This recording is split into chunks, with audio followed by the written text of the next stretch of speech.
Mais attends, ce que Dieu a dit sur ta vie se réalisera.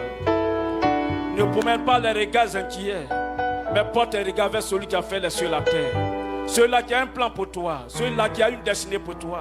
Et ta destinée est cachée à ses yeux. C'est pourquoi je vais dire, peuple de Dieu, attends le temps de Dieu. Attends le temps de Dieu. Attends le temps de Dieu. Parce que Dieu il a préparé de grandes bénédictions pour toi. Attends jusqu'à ce que Dieu a promis pour toi se réalise. Parce que ce qui sort de sa bouche, ça s'accomplit toujours. Les promesses de Dieu te concernant se réaliseront. Attends le temps de Dieu et tu témoigneras. Connais-toi ce Dieu véritablement. Ne l'abandonne pas. Sois fidèle à ce Dieu parce qu'il est le Dieu de la fidélité.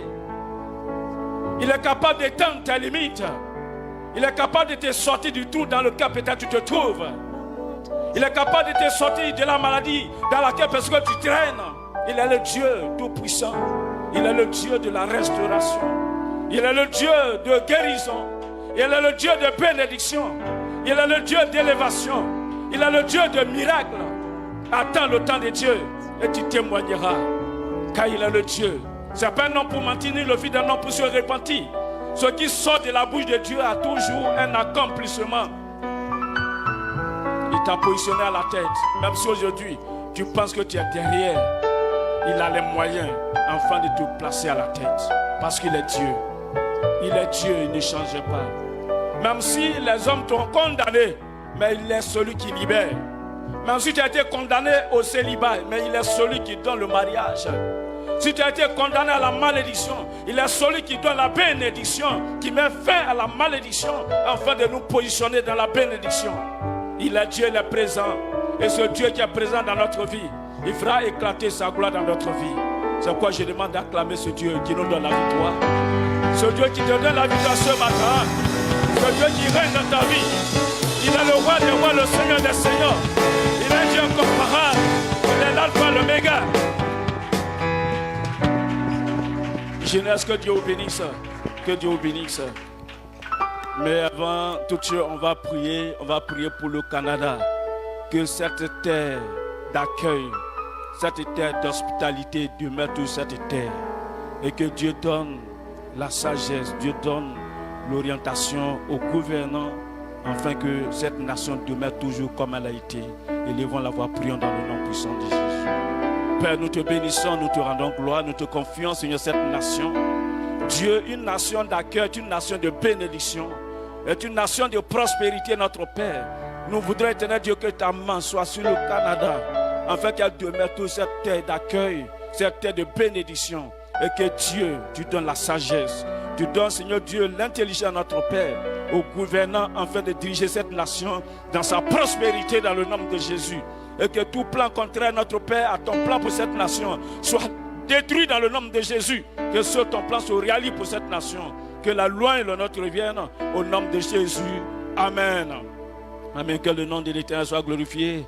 Nous tenons à dire un grand merci à tous les frères et sœurs qui ont contribué à la cérémonie d'hier. Il y a des mamans qui ont accueilli des frères et sœurs. Vraiment que Dieu se souvienne de vous. Il y en a qui ont participé. Mon révérend, depuis matin, il était là jusqu'à tard la nuit. Vraiment, toutes les mamans, que Dieu vous bénisse. Tous les papas, que Dieu vous bénisse abondamment. Alléluia. Sachez que l'œuvre que vous faites ici-bas, vous aurez une récompense, non seulement sur la terre, mais le ciel est ouvert pour vous. Alléluia. Donc, servons notre Dieu avec empressement, avec engouement, avec détermination. En le faisant, nous attirons le royaume de Dieu dans notre vie. Que Dieu vous bénisse pour l'avancement de son œuvre. Frères et sœurs, nous sommes dans un monde aujourd'hui où nous nous détournons de ce Dieu. Mais je voudrais vous encourager à demeurer en ce Dieu. Aujourd'hui, les gens, à faire de Dieu, ça ne leur dit pas grand-chose. Mais nous savons que ceux qui sont appelés de Dieu, ceux qui sont réellement les enfants de Dieu, peu importe ce qui peut arriver dans une nation, dans un continent, ceux qui sont de Dieu seront toujours attachés à leur Dieu. Vous voyez, dans les pays communistes, où même on interdit même les gens mais de prier au nom de Jésus. Mais les gens, ils se cachent pour prier. Ils se cachent afin d'être en communion avec ce Dieu. Mais si on a la liberté où on peut célébrer notre Dieu, mais le plus souvent, nous le faisons avec beaucoup de paresse. Nous le faisons avec... on n'a pas le cœur pour le faire. Mais il faut que nous le fassions, enfants de Dieu. Parce que ne regardons pas seulement aux choses de la vie, aux choses de la terre. Regardons à ce qui nous attend dans le ciel. Parce qu'il y a une place réservée pour chacun de nous. Ne perdons pas cette place que le Seigneur Jésus a réservée pour chacun de nous en son nom. Connaissons-nous véritablement. Cherchons-le de tout notre cœur. Parce que sur la terre, on va passer. On va passer. Peut-être que je suis en train de vous parler. Je ne sais pas quel jour je vais partir. Mais tout ce que j'aurai peut-être acquis sur la terre, ça ne sert à rien. Mais dans le ciel, frère, amassons pour le ciel. Alléluia. Préparons notre ciel. Connectons-nous à notre Père. Cherchons notre Dieu. Ne suivons pas le monde. Ne marchons pas selon le monde, mais marchons selon le royaume des cieux. Alléluia. Parce que quand tu marches pour le royaume des cieux, peu importe ce qui peut arriver, tu seras toujours connecté à ce ciel.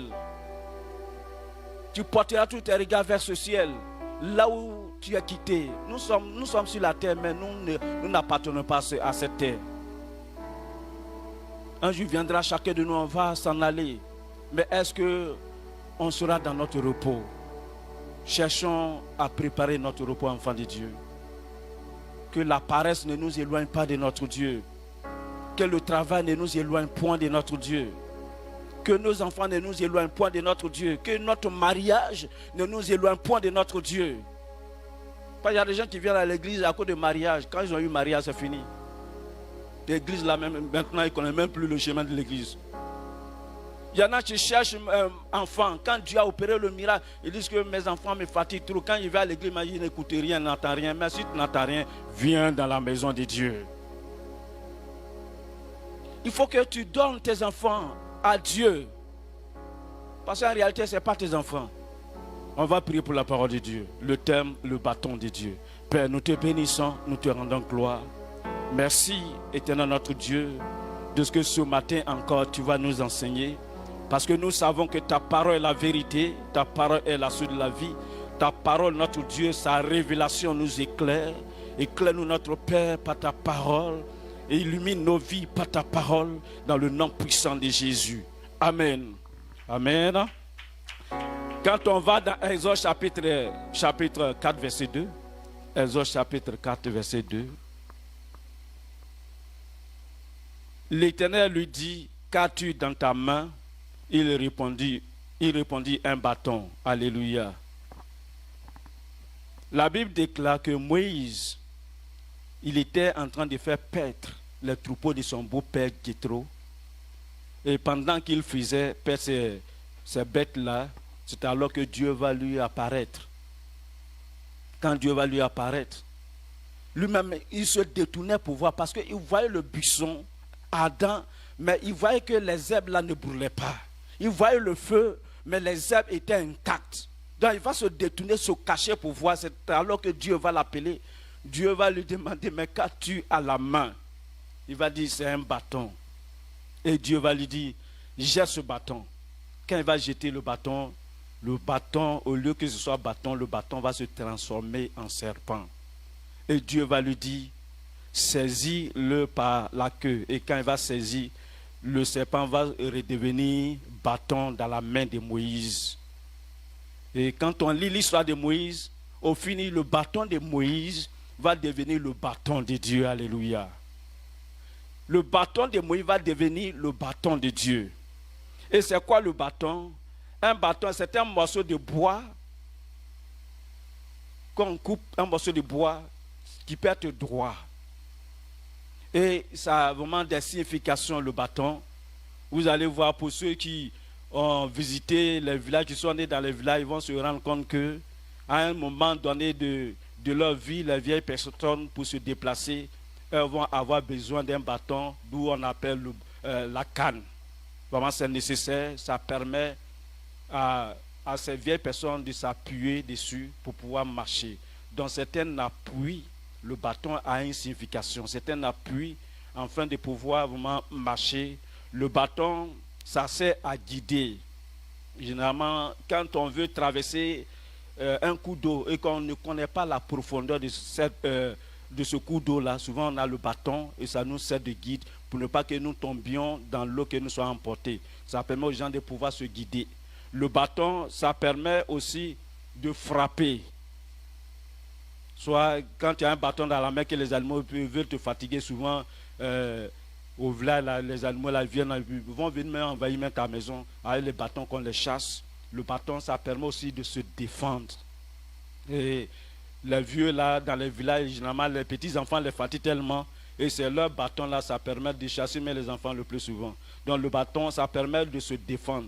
Quand quelqu'un vient contre toi et que tu as le bâton, tu vas voir que la personne va s'arrêter. Parce qu'il sait qu'il y a une arme. Donc le bâton, c'est comme aussi une arme. Ça te permet de te protéger.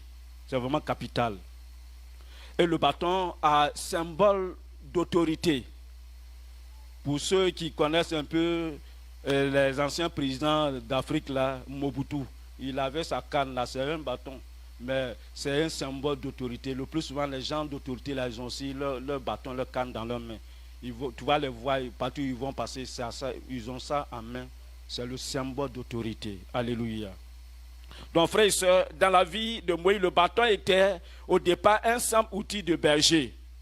Mais entre les mains de Dieu, ce bâton est devenu un instrument de puissance, de direction, de miracle. Dieu prend souvent ce qui semble ordinaire pour en faire quelque chose d'extraordinaire. Alléluia. C'est pourquoi il est important que nous, en tant qu'enfants de Dieu, nous demeurions dans la main de ce Dieu. Voici un simple bâton qui n'avait pas de signification. Un simple bâton qui servait seulement à orienter les brebis, les animaux, les bêtes. Mais ce simple bâton-là va devenir quelque chose de puissant, quelque chose de miraculeux dans la main de Dieu, parce que Dieu va se saisir. Alléluia. Frères et sœurs, je vais dire à quelqu'un, il n'y a rien que tu as que tu n'as reçu. Tout ce que nous avons reçu. La vie que nous avons, c'est la vie que Dieu nous a donnée. Nous avons reçu la vie. Les enfants que tu as, c'est quelque chose que tu as reçu. Tout ce que tu as dans ta vie, c'est des choses que tu as reçues dans ta vie. Et rien ne t'appartient en réalité en propre, mais tout appartient à Dieu. C'est pourquoi tout ce qui t'appartient, tu dois le mettre au service de Dieu. Et quand tu vas le mettre au service de Dieu, tu vas voir que Dieu va se glorifier dans ta vie. Il faut que ta vie appartienne à Dieu. Il faut que tu donnes ta vie à Dieu. Mais est-ce que réellement tu donnes ta vie à Dieu? Tu ne vas pas me dire que tu donnes ta vie à Dieu. Si tu ne peux pas prier, quand on parle vraiment des œuvres de Dieu, ça ne t'intéresse pas. Souvent, les gens disent que moi, je suis fatigué, il faut que je me repose. Ils refusent même de venir à l'église. Mais quand ils sont à la maison, là, ce qu'ils font là, souvent, c'est le péché, mais ils commettent même. Parfois, il faut mettre pause un peu au péché. Parce que quand tu viens à l'église, pense bien que tu mets quelque part pause sur tes péchés un peu. Alléluia. Donc, il est important. Ne continuons pas toujours dans ce qui ne va pas honorer notre Dieu. Mais faisons tout ce qui peut élever ce grand Dieu, ce Dieu qui est souverainement élevé.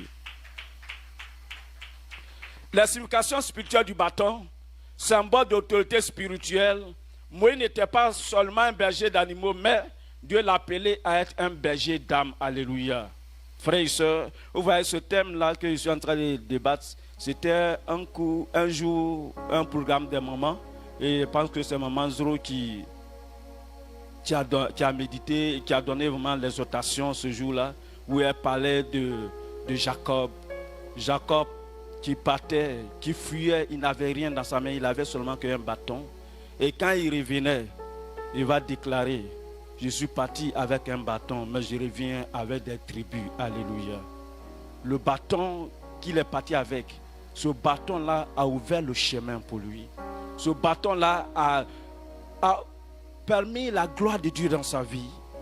Et il va revenir avec des grandes richesses, avec même 12 tribus d'Israël. Alléluia. Le bâton a une signification. Tout ce que Dieu a fait a un but bien précis dans notre vie. C'est pourquoi nous devons demander à notre Père de nous éclairer.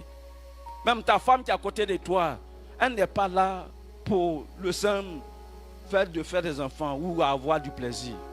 Elle est à côté de toi parce que Dieu a voulu accomplir une œuvre grandiose dans ta vie. C'est pourquoi il est important que nous demandions à notre Dieu de nous éclairer sur toutes choses. C'est pourquoi la Bible déclare que Salomon, il a étudié sur toutes choses. Il a pris connaissance de toutes choses. Parce que tout ce qui est autour de nous, frères et sœurs, Dieu permet enfin que ça sert de bénédiction, de gloire dans notre vie. Mais quand nous avons l'esprit fermé, même ce qui est pour nous une bénédiction, nous allons prendre pour cela comme une malédiction dans notre vie. C'est pourquoi il est important que Dieu nous guide. Il est important que Dieu nous éclaire. Il est important que Dieu ouvre notre esprit. Frère, quand Dieu ouvre notre esprit, frères et sœurs, l'impossible devient possible dans notre vie.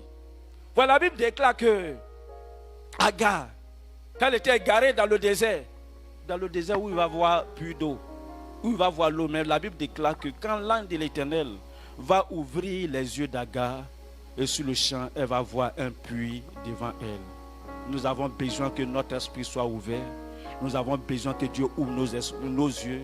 Parce que si réellement Dieu ouvre tes yeux, même là où tu penses que tout est dur, tu vas voir que Dieu va opérer dans ta vie. Même dans le désert, il est capable de transformer. Et quand il va ouvrir tes yeux, il va ouvrir ton esprit, le désert va se transformer en forêt dense au nom de Jésus. Alléluia. C'est pourquoi nous avons besoin que Dieu nous éclaire. Nous avons besoin que Dieu nous ouvre. C'est pourquoi nous devons être connectés à ce Dieu. Parce que si réellement nous sommes connectés à Dieu, il rendra l'impossible possible dans notre vie. Voici quand Dieu va venir dans la vie de Moïse, mais le bâton va se transformer en serpent.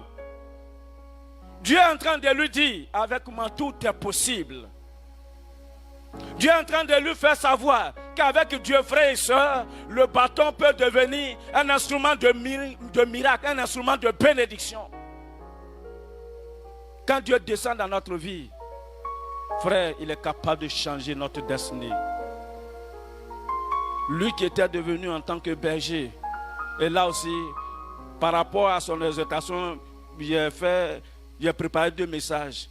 Je crois que le dimanche prochain, ça sera derrière les troupeaux pour devenir dirigeant du peuple de Dieu. Frères et sœurs, à un moment de notre vie, c'est pourquoi je vais dire à quelqu'un, n'enviez pas la position de quelqu'un. Si tu es là où tu te trouves, la position dans laquelle tu te trouves, c'est la volonté de Dieu. C'est pourquoi quand tu comprends les choses de Dieu, tu ne vas jamais détester quelqu'un, tu ne vas jamais envier quelqu'un. Même si tu penses que la personne est dans l'opulence, il ne faut jamais envier. Même si tu penses qu'aujourd'hui tu n'as rien, tu es le plus pauvre même du Canada, frère. Mais ta foi en ce Dieu. Que ton sort soit recommandé à ce Dieu, frère et soeur, parce qu'il est capable de le faire.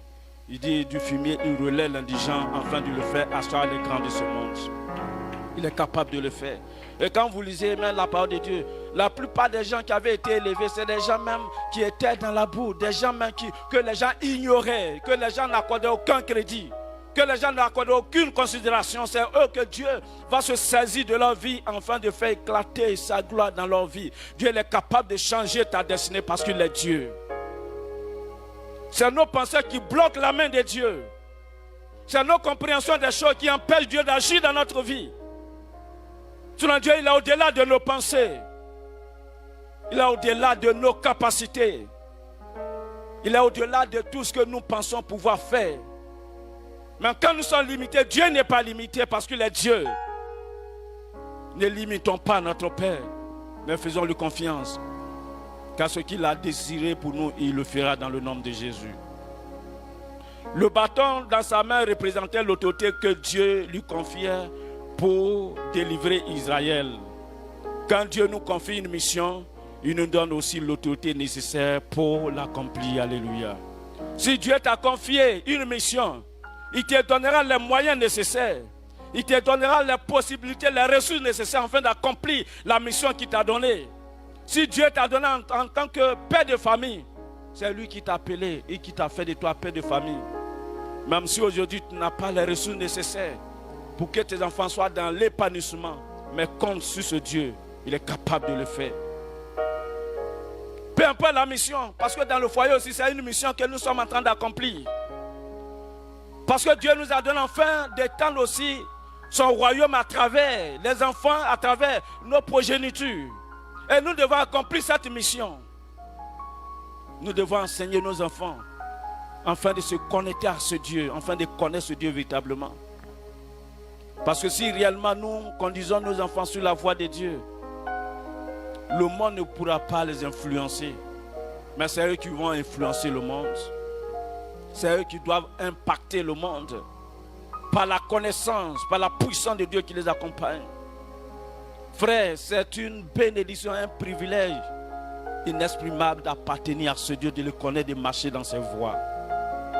Ne suivons pas le monde. Le monde va à la perdition, mais c'est nous qui devons éclairer le monde. C'est nous qui devons montrer la voie à suivre à ce monde, enfant de Dieu. Nous aurons un compte à rendre à ce Dieu, parce qu'il a fait de nous le sel de la terre. Il a fait de nous la lumière de ce monde. Mais est-ce que nous éclairons ce monde qui est dans les ténèbres? Est-ce que nous arrivons à assaisonner ce monde? Tu es appelé à assaisonner ce monde parce que Dieu a déposé en toi. Tu es appelé enfin d'éclairer ce monde, enfant de Dieu. Mais n'éteins pas la lumière de Dieu en toi. Que la flamme de Dieu en toi s'intensifie. N'arrête pas la flamme de Dieu en toi. Parce qu'aussi longtemps que tu restes connecté à ce Dieu, sa flamme en toi va s'intensifier. Mais quand tu te déconnectes, tu es en train de tuer à petit le feu que Dieu a déposé en toi. Frère, c'est un privilège que nous soyons enfants de Dieu. Nous ne sommes pas enfants d'un président. Pas le président, quand il n'est plus président, il n'a plus l'honneur que lorsqu'il était assis sur le trône. Mais nous, notre honneur, ça ne sera jamais enlevé. Alléluia.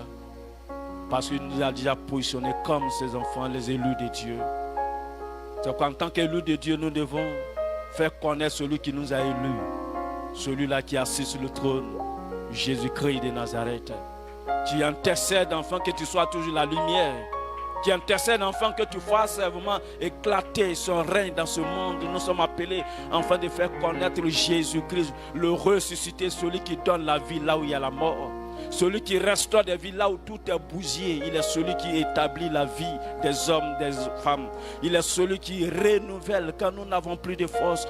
Crions à lui parce qu'il s'est donné enfin que tu puisses avoir la force. Jésus est la force de notre vie.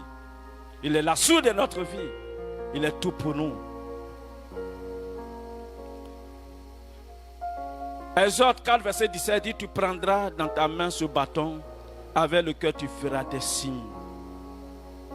Dieu n'a pas besoin de saisir son bâton pour faire des miracles. Mais il dit: tu prendras ce bâton. C'est comme si Dieu lui donne l'autorité, avec lequel tu feras des signes, des prodiges. Frère, quand Dieu a dit, Dieu a dit. Et quand Dieu a parlé, il dit: tu prendras ce bâton avec lequel tu feras des signes. Quand il va partir en Égypte, qu'est-ce qui s'est passé? Il y a des signes, des prodiges qui se sont produits. Parce que Dieu a dit. Si Dieu a dit que tu es le symbole de la victoire, frère et soeur, tu seras toujours victorieux dans le nom de Jésus. Si Dieu t'a appelé à l'élévation, les gens qui veulent là, ils n'ont qu'à te traîner dans la boue. Mais leur boue là, à leur grand étonnement, ça va devenir de l'eau. Alléluia. Parce que Dieu est le tout-puissant. Parce que l'homme même s'assoit de la boue. Ils ne savent pas que pendant qu'ils sont en train de te traîner dans la boue, Dieu est en train de préparer la grande bénédiction. Il est en train de transformer leur boue là en or dans ta vie. Dieu le fera, frère et soeur. Quand ce Dieu là, quand tu sais ce qu'il est capable de faire dans ta vie, tu n'as pas peur. Tu n'as pas peur de tout ce qui peut se passer autour de toi. Tu t'abandonnes entre ses mains parce que tu sais que ta vie, c'est lui qui est capable de transformer ta vie. Parce qu'il est le Dieu de miracles. Il est le Dieu des signes et des prodiges. Il agira toujours dans notre vie. Il est Dieu, frère et soeur, il n'est pas limité. Il fera au-delà de tes pensées, au-delà de tes attentes, parce qu'il est Dieu. Dis ce bâton avec lequel tu feras des signes et des prodiges. Et quand Moïse est parti, vous voyez, il prend le bâton, il frappe sur l'eau. L'eau devient du sang.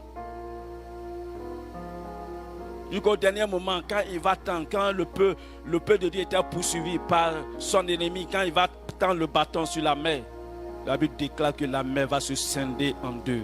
Parce que Dieu a déjà parlé, frère. Si Dieu a parlé sur ta vie, si Dieu a dit que tes enfants seront ceux qui vont diriger demain cette nation, les gens n'ont qu'à combattre tes enfants comme ils veulent.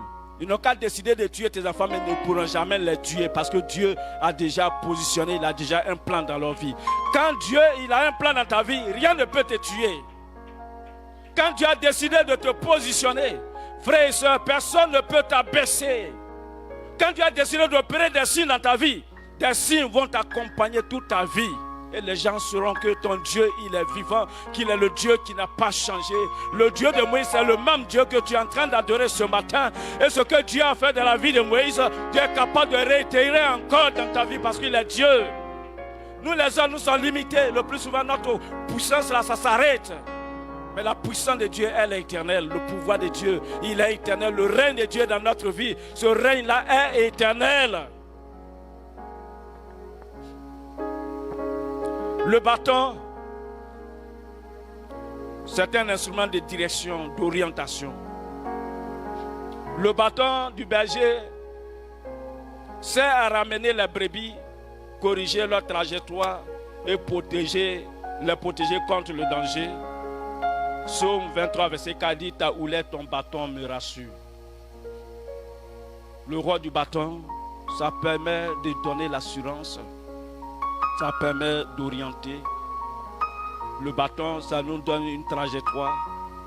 Quand nous sommes conduits par Dieu, c'est-à-dire que Dieu nous donne une orientation. Dieu nous donne une direction à suivre. Il t'a roulé ton bâton, me rassure, frères et sœurs.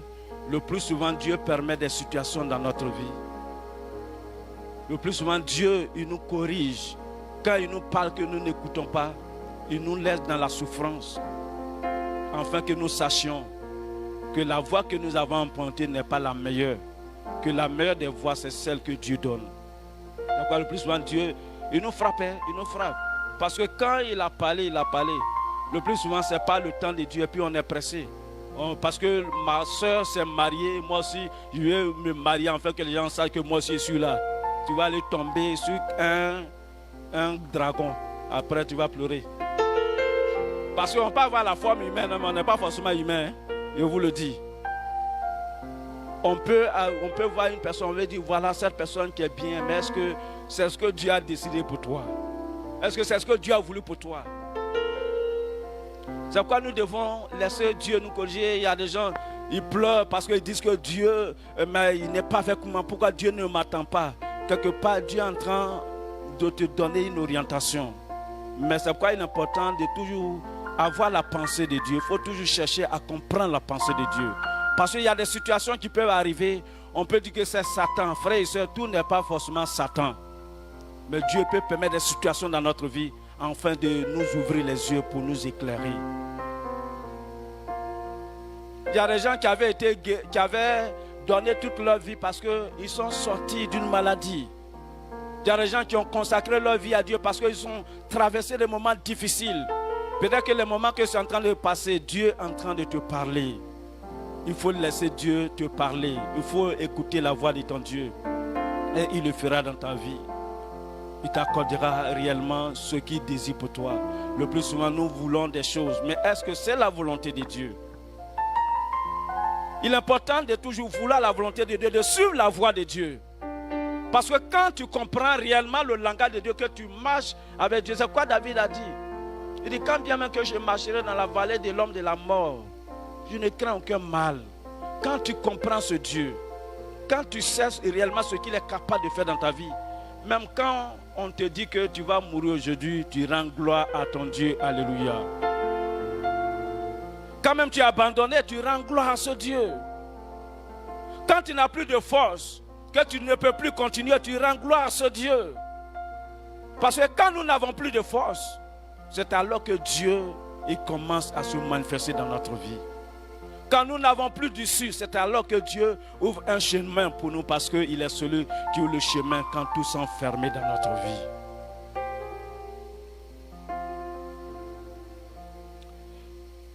La parole de Dieu Et le Saint-Esprit sont pour nous comme un bâton qui nous garde dans le bon chemin. Nous devons toujours demeurer dans le bon chemin. Donc Dieu souvent, il nous corrige afin que nous puissions emprunter le chemin qu'il a tracé pour nous. Il dit là, ta houlette, ton bâton me rassure. Voici, maintenant, c'est un peu difficile. Hein? Depuis que les gens ont assuré le fait que de ne pas vraiment corriger les enfants à l'école, là. Vous allez voir, même souvent, même, ils sont à l'université, mais quand ils t'écrivent quelque chose, c'est rempli de fautes. Mais avant, là, nous, on est partis, on nous a chicoté, là. Quand tu connais toutes tes leçons, tu récites ça même par cœur.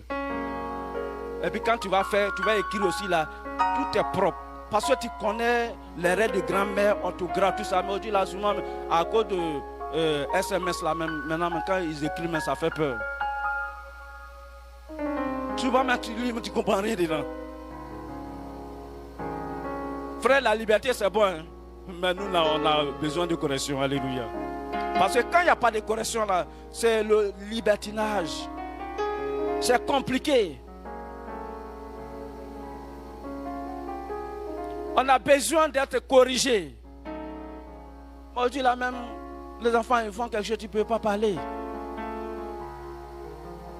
Tu ne peux rien faire. C'est eux-mêmes qui gouvernent. Mais c'est pourquoi aussi, ça va mal, le monde va mal. On prend des décisions même sans tenir compte de l'avenir des enfants. Mais c'est dans quel monde nous sommes aujourd'hui? On ne peut plus parler. Il y en a des enfants qui sont là, qui parlent sur leurs parents. C'est comme vraiment. Mais c'est quelle bénédiction que nous cherchons. Comme, je crois avant, tu as regardé une vidéo.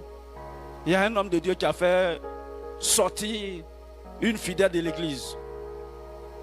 Parce que il y a quelqu'un qui le critiquait, ce prophète-là. Quelqu'un était en train de le critiquer pour dire que c'est un faux prophète. Elle aussi, elle est dans l'église. C'est sur Facebook. Elle aussi, elle a commenté. Elle dit, oui, moi, je suis là-bas, je le connais, mais c'est un faux prophète.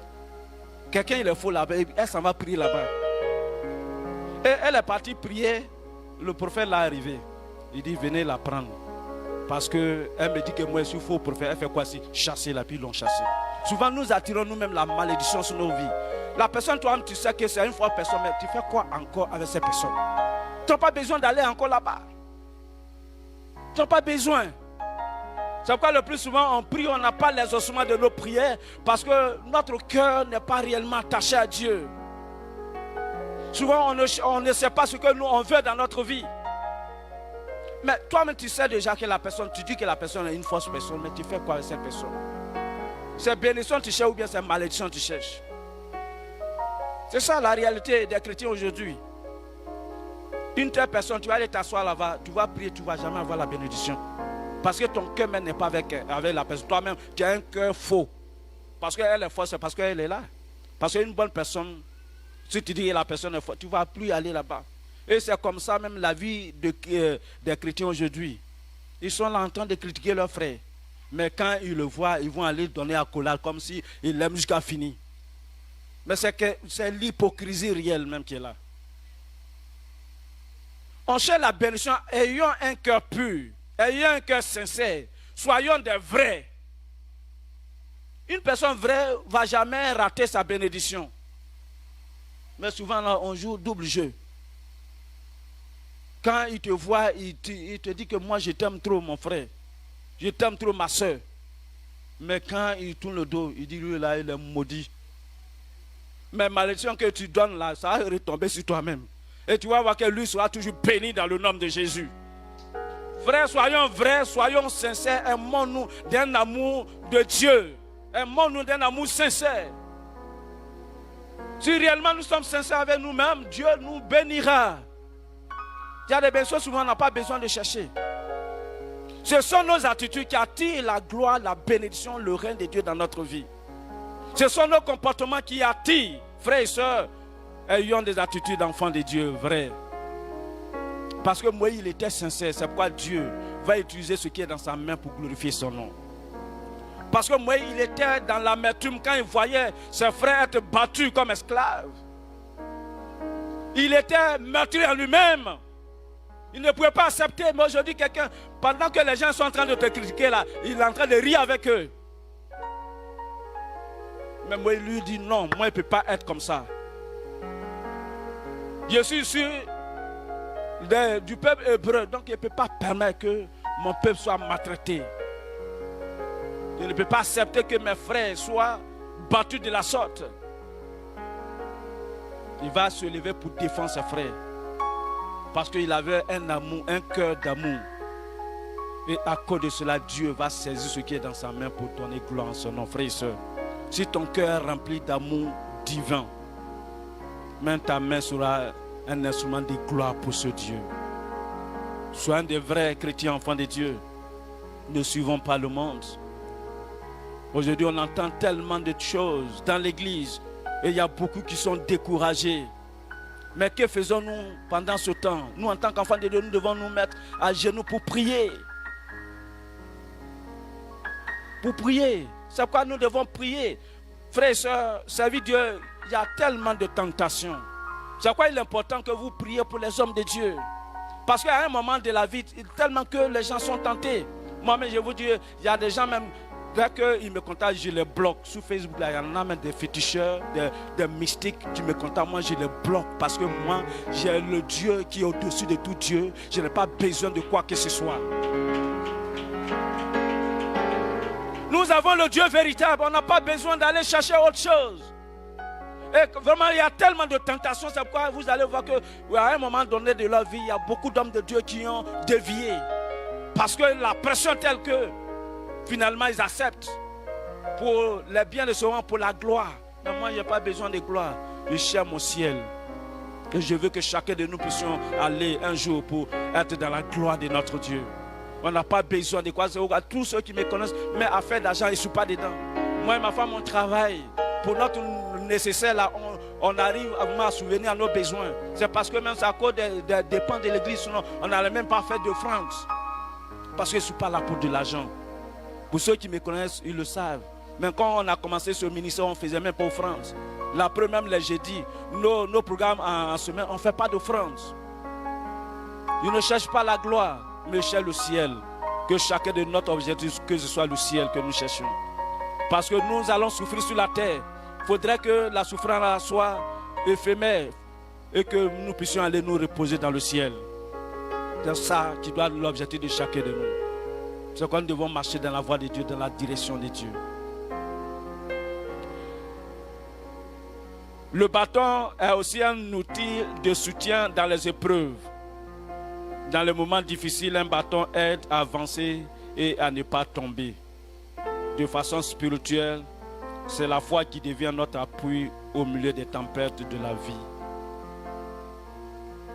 Comme Moïse levait le bâton dans la bataille contre Amalek, Exode 17, versets 9 à 13, notre foi levée vers Dieu apporte la victoire.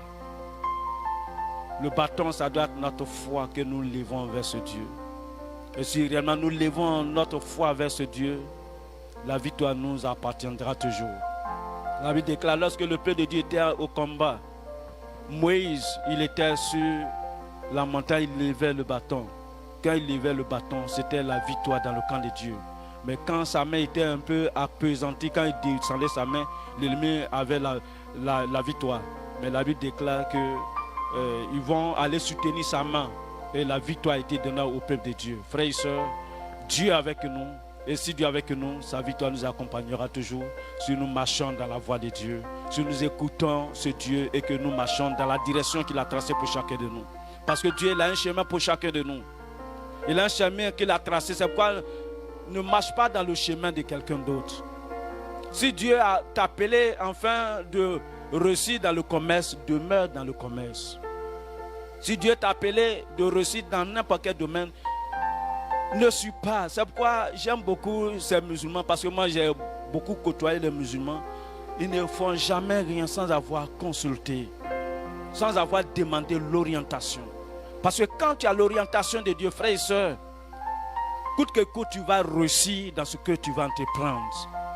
Mais quand tu n'as pas l'orientation de Dieu, tu vas tomber, tu vas jamais réussir. Car un musulman, il s'en constitué, on lui dit, il faut faire le commerce, tu vas réussir dedans. Il s'engage, tu vas voir que peut-être qu'il va rencontrer des difficultés, mais il va finir par réussir dedans. Quand ça va constituer, on dit, ils vont lui dire, toi, il faut travailler dans le transport. Et ceux qui viennent en Afrique, surtout en Côte d'Ivoire, vous allez voir que la plupart même des propriétaires de voitures, là, c'est des musulmans. C'est eux-mêmes qui détiennent le marché. C'est vraiment capital. Il faut toujours demander l'orientation de Dieu. Et quand il y a l'orientation de Dieu, tu avances toujours. Le bâton, c'est aussi un signe de l'alliance et de l'élection divine. Dans Proverbe 17, verset 8, la Bible déclare que le bâton d'Aaron fleurit, prouvant que Dieu l'avait choisi. Parce qu'il y a un moment donné, il y avait toujours la jalousie. La jalousie, là, ça ne va jamais quitter.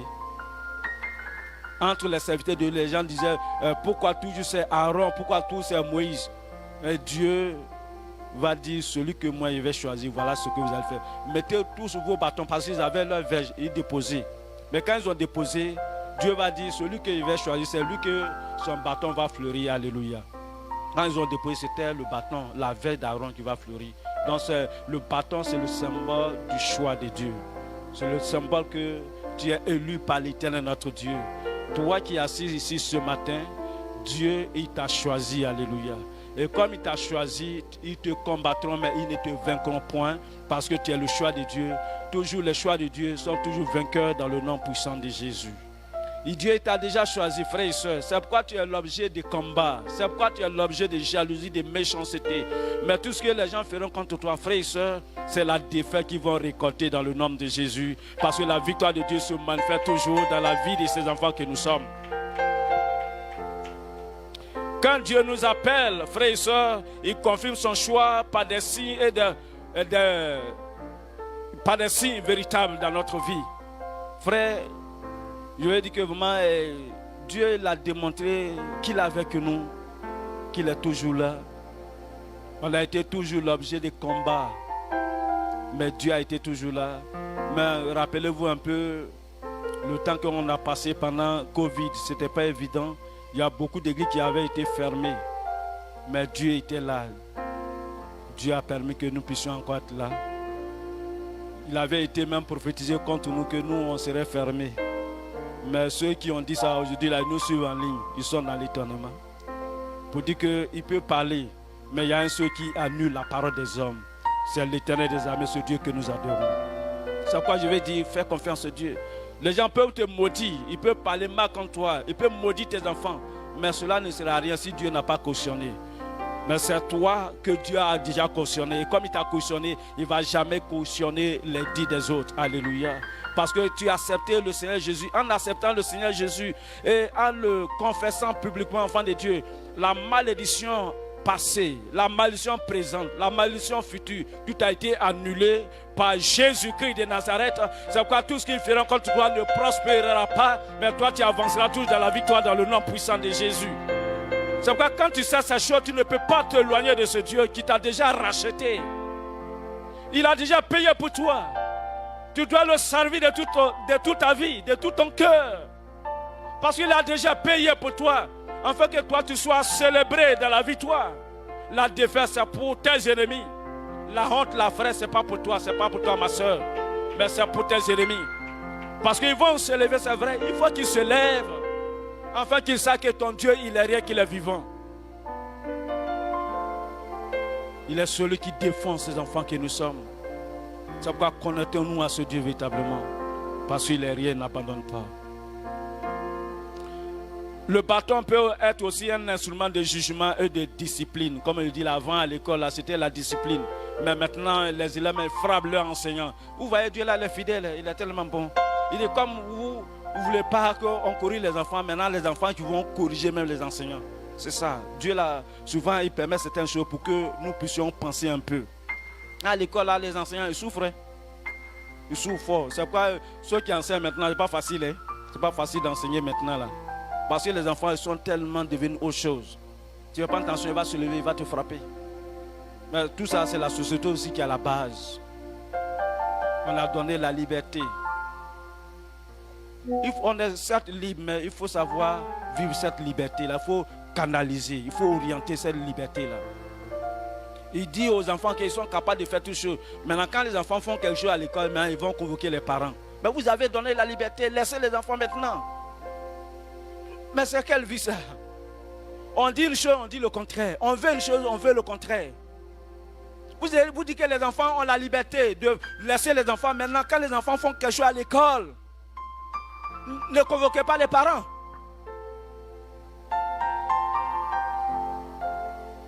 Ce qu'on sème, on récolte toujours. Alléluia. Parce que si nous ne sèmons pas de bonnes choses, nous allons récolter les mauvaises choses. Ce qu'on sème, c'est ce qu'on récolte.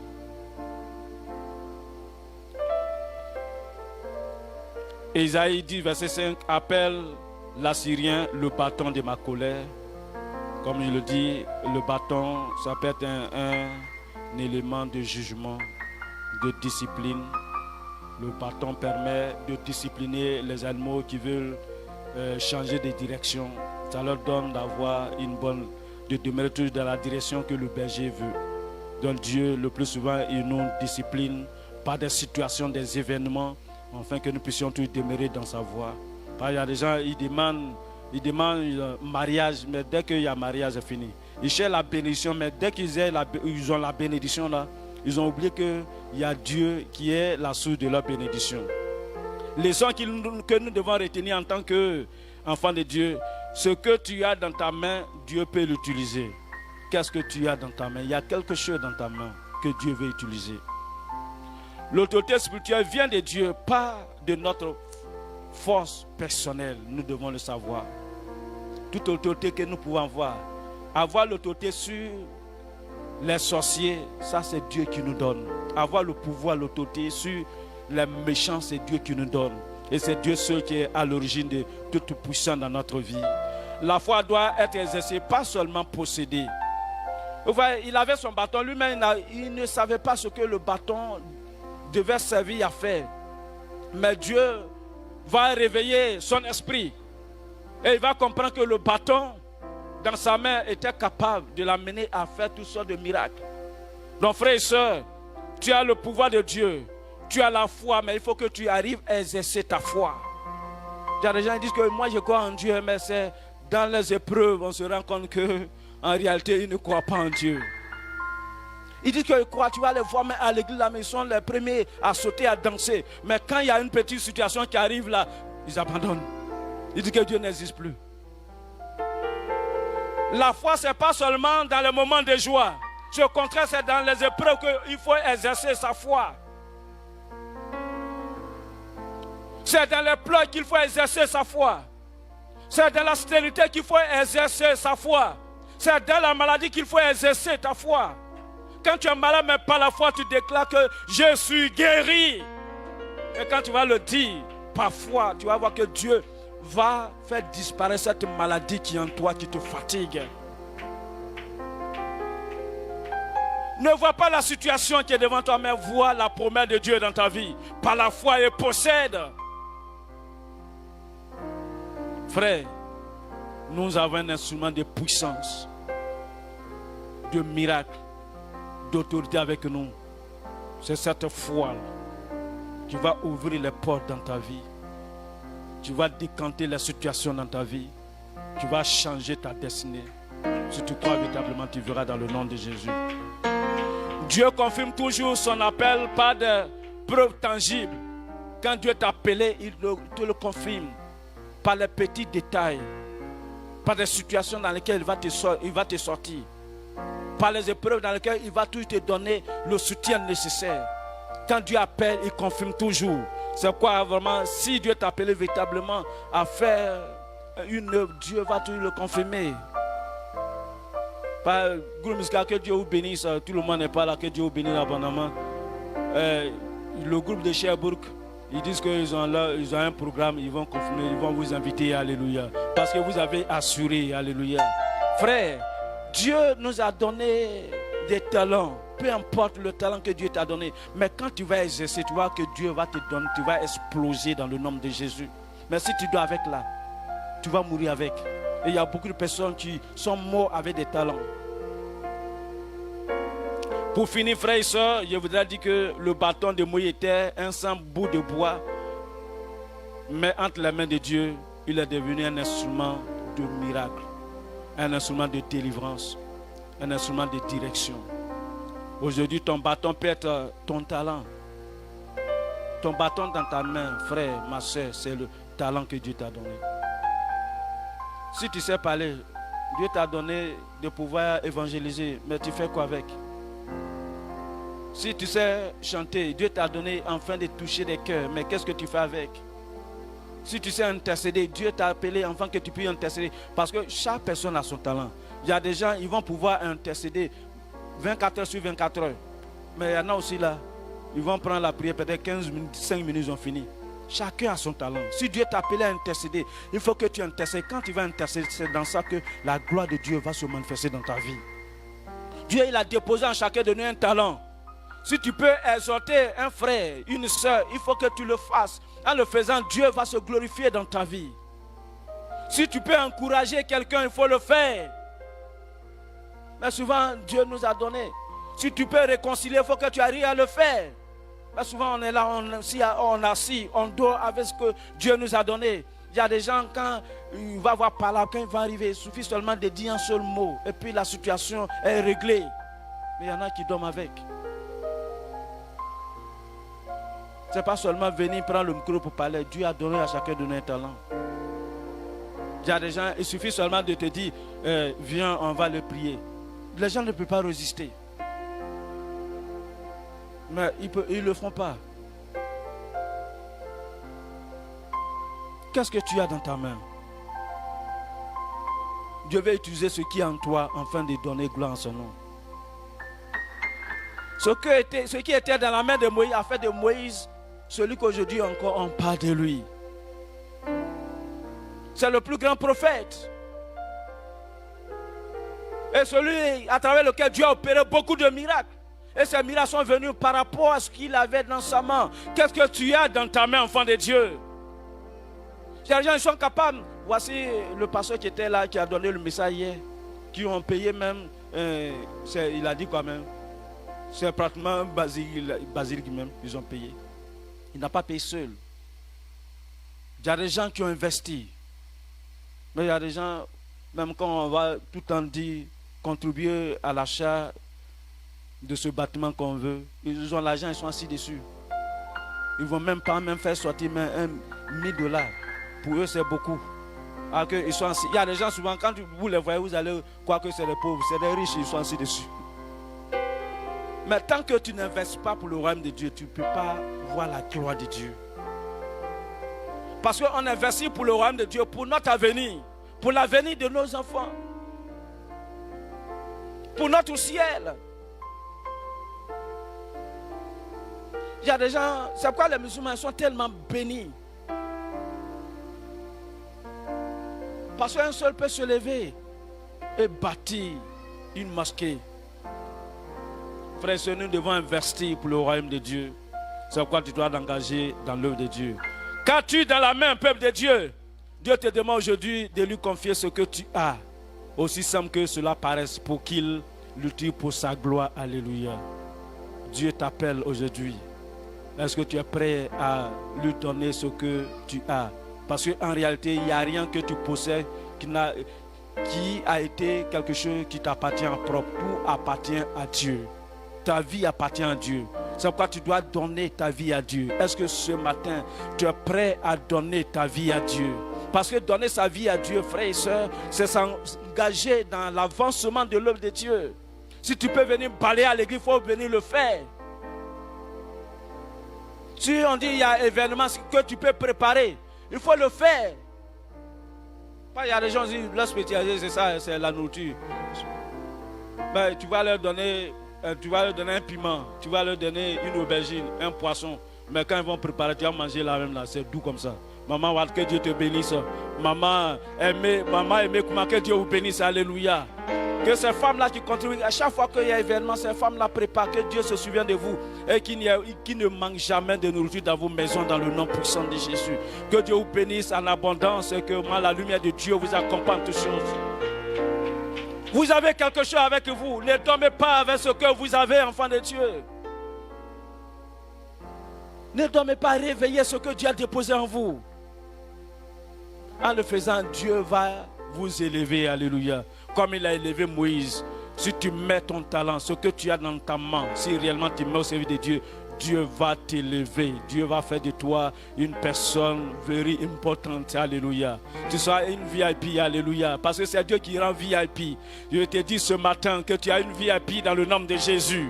Parce que tu appartiens à Jésus. C'est pourquoi tu dois mettre tout au service de ton Dieu dans le nom de Jésus.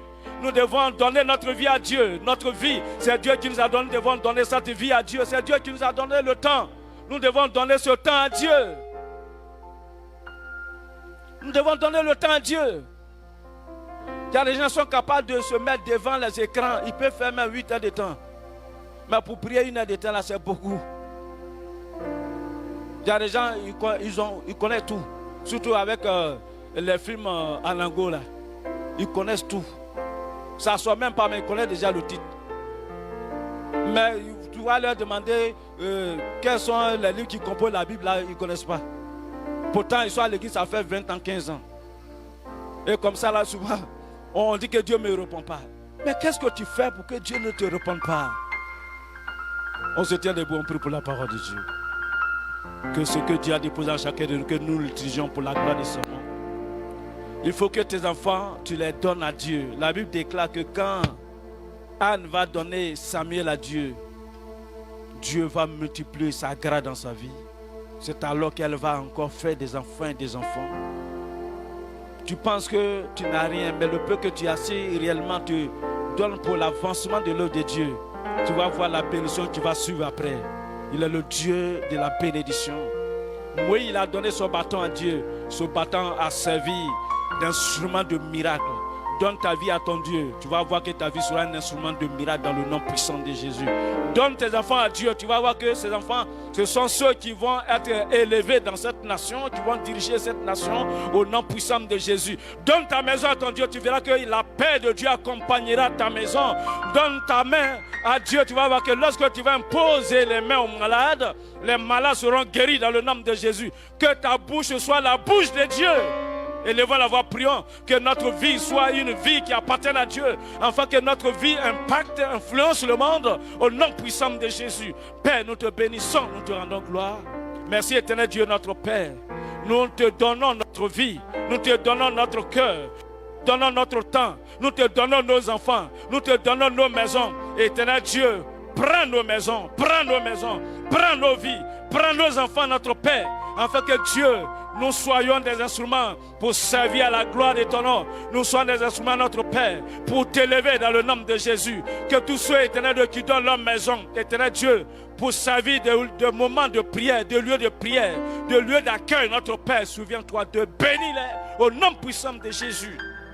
Que leur maison, Dieu, soit des havres de paix, de bonheur, de joie. Seigneur, tous ceux qui ouvrent leur porte, notre Père, pour les autres, Dieu, nous demandons que la porte du ciel s'ouvre dans leur vie, dans le nom puissant de Jésus. Que tous ceux, notre Père, qui donnent leur famille, qui donnent leurs enfants, Seigneur Dieu, pour te servir. Dieu, bénis-les, bénis-les, bénis-les. Au nom puissant de Jésus. Éternel notre Dieu, tu bénis tous ceux, éternel Dieu, qui mettent leurs enfants à ton service, notre Père. Élève-les, notre Père. Élève-les dans le nom puissant de Jésus. Élève-les, notre Père, que ta gloire les accompagne. Que ta faveur, notre Père, les accompagne, notre Dieu, parce que, Seigneur Dieu, ils ont donné leurs enfants.